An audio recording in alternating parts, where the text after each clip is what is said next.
Hey, Leanne Ellington here for the School for Self-Care. The focus for this video is to show you the key things you need to know to help you get over your food or carb phobia. Even after I lost the weight, I still had this language around food that essentially said, food in stomach equals bad, empty stomach equals good. And it wasn't just around food and calories. I became deathly afraid of carbs. Back in the 90s when carbs became the enemy, I remember driving through Wendy's and ordering like 6 cheeseburgers, hold the bun, and a Diet Coke. And from there on out, the carbs are bad thought process got fired and wired in my brain over and over again.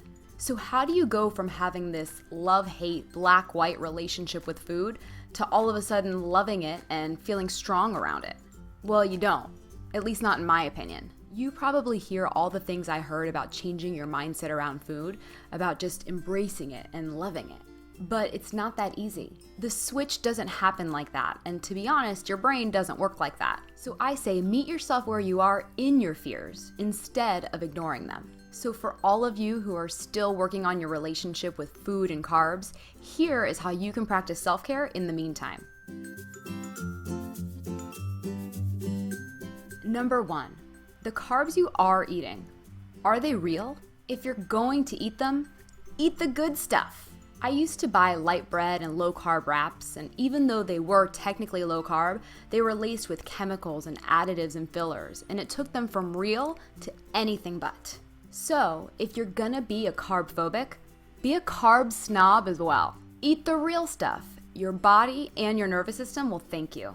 Number 2, count nutrients instead of calories or carbs. I mean, you're gonna be counting something, right? If you've been doing it for a long time, you won't just magically change without some sort of change in your thinking. So what if in the meantime, you counted nutrients instead?